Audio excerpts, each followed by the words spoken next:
all morning. The Fox 61 Morning News starts now.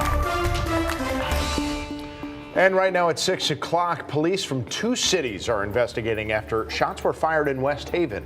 We'll tell you where that investigation stands this morning. And several New Haven police officers due in court today. They're facing charges in connection to the Randy Cox case. We'll get you the latest. Also, how people across the state will gather today to honor the memory of Representative Quinton Williams. And President Biden speaking out over the documents, some of them marked as classified, found inside of a private D.C. office. His message and the Republicans' response ahead. Good morning. Happy Wednesday. Thanks for being with us here at Fox 61, America Arias. And I'm Tim Lammers. Good morning to you. All right, first things first, the forecast. Meteorologist Matt Scott joins us now to talk about where we're going for the rest of the day. Kind of a repeat performance of what we saw yesterday, although, we didn't get as much sunshine as I would have liked yesterday afternoon. And that, believe it or not, just a little less sun makes a whole world of difference in January, because that overcast sky just kept things a little on just a dreary side. Now, we'll get sunshine today. One more quiet day before we bring in our next system. It will start with rain and a little snow. It will turn to all rain for everybody. That arrives tomorrow. And then as we get into the weekend, the quiet returns.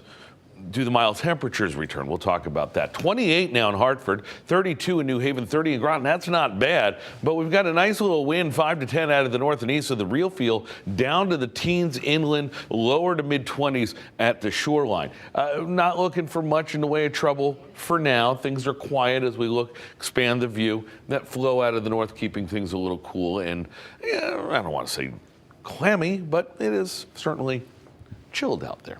26. Feeling a little cooler than that, so bundle the kids up, unlike the last couple of mornings where it was a little mild. 36 later on. We're going to add clouds into the late afternoon in advance of this next system coming in. We'll time it out for you coming up. Let's go to the roads right now. 6:02. Here's Lauren Zenzi. Good morning. Good morning to you, Matt. Good morning, everyone. A fairly quiet morning out on the roadways. No crashes or incidents to report, bringing you into the capital city area. Let's take a look out there live. 91, 84, Route 2, all moving smoothly as of right now. Taking a live look over right near exit 33. Jennings Road. Things are moving smooth on 91 north and southbound. Some light to moderate volume out there.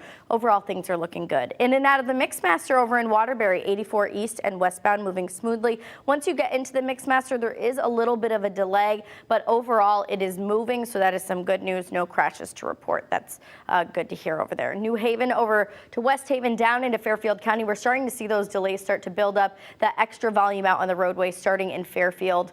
Bridgeport to Fairfield will take you an extra couple minutes on 95. The Merritt Parkway is moving just fine. Taking a live look over near the Pearl Harbor Memorial Bridge. Traffic is moving smoothly in New Haven. We'll check in again on the roads coming up at 6:30. Tim and Erica, back over to you. Hi, Lauren. Thanks. We have developing news now. Both New Haven and West Haven police are investigating after gunshots were fired in West Haven last night. But West Haven police said their investigation eventually led them to an apartment building next town over in New Haven on Chapel and Winthrop. Now, our reporter, DeAndrea Turner, was on the scene and saw somebody come out of the apartment building with an injured leg, although it's not exactly clear how that person was hurt. We know that person was taken to the hospital by ambulance, and there's no word on any suspected shooters this morning either. New Haven police said this is West Haven's case. They're just helping out. Well, today, people from around Connecticut will gather for a tribute to remember State Representative Quinton Williams, known as Q. Williams was killed last week after his car was hit by a wrong-way driver on Route 9 in Cromwell.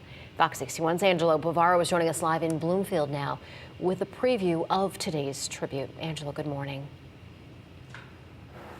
Erica, Tim, good morning. And Representative Williams was known for his dedication to our state. And this tribute happening today really is a symbolism of that dedication. His body will take one final ride from his home in Middletown to the state capitol, the place he loved and served both his district and our state. That procession is scheduled to take off at 11:30 this morning from this building right here behind me. This is Howard K. Funeral Services in Bloomfield. Now, 39-year-old Quinton Q. Williams was killed last week on his way home from Governor Lamont's inaugural ball. He was hit head-on by a wrong-way driver just before 1 a.m. on Route 9 in Cromwell. The driver of that other vehicle also died. Williams was first elected back in 2019 and had been sworn into office last Wednesday for his third term, serving the 100th district, which includes parts of Middletown. Williams was a lifelong resident of Middletown and the first African American to represent the city in the General Assembly. That's according to his biography on the State House Democrats' website. The Democratic representative championed issues like social and racial equality, human rights, and accessible housing. Tributes have been pouring in all week long now from so many people, including childhood friends and teachers from the school district he graduated from and continued to volunteer his time to.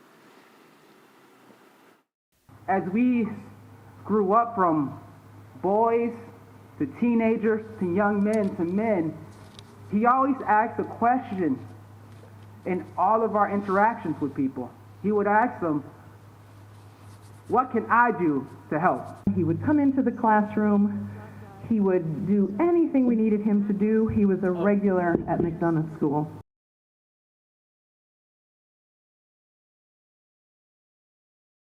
The hearse will pause for a 3-minute moment of silence symbolizing the 3 terms that Quentin Q. Williams was elected to.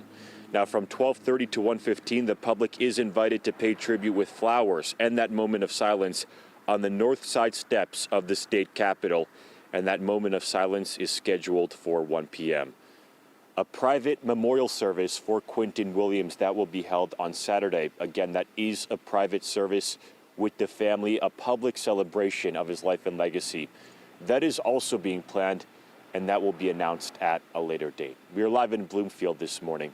I'm Angelo Bavaro, Fox 61 News. All right, Angelo, thank you. And as we continue to honor the life and legacy of Quentin Williams, we're going to bring you all of the remembrances and tributes to him on Fox 61, on air, online, and on Fox 61 Plus. Well, 5 New Haven police officers are scheduled back in court today. They're facing charges in connection to that incident that left Randy Cox paralyzed after he was injured riding in a transport van. Fox 61's Brooke Griffin is live in New Haven now with what we can expect to see today. Brooke. Well, those officers are expected here in New Haven court today after their original court date back in early December only resulted in a change of location for the courtroom and a change of the date, which led us here to today. But today they are expected to be arraigned. Now, the warrant details that these 5 officers coming up on your screen denied Randy Cox the medical attention he asked for and needed back in June. It says Cox was placed in the van handcuffed without a seatbelt. They're now facing charges of reckless endangerment and cruelty to persons for the incident that left him paralyzed from the neck down while in their care. Officer Oscar Diaz was driving the van that was transporting Cox to that detention facility when he stopped suddenly to avoid a crash, sending Cox headfirst into the back of the van. Investigators say that is the moment that Cox broke his neck and became paralyzed from the chin down. They say Cox was shouting that he was hurt and even thought that he may die, but they transported him to the facility instead of calling for immediate help. The warrant says when they arrived, Cox was dragged to his cell by the other 4 officers, shackled, and then dragged back out when medic help arrived. Since then, Cox's family, his attorney, and activists have spoken out saying action needs to be taken against the officers to set a precedent moving forward for what behavior is expected by law enforcement. Now, New Haven police say that they are conducting an investigation into that incident. That is something that will be done internally, along with the bigger investigation conducted by state police and federal resources as well.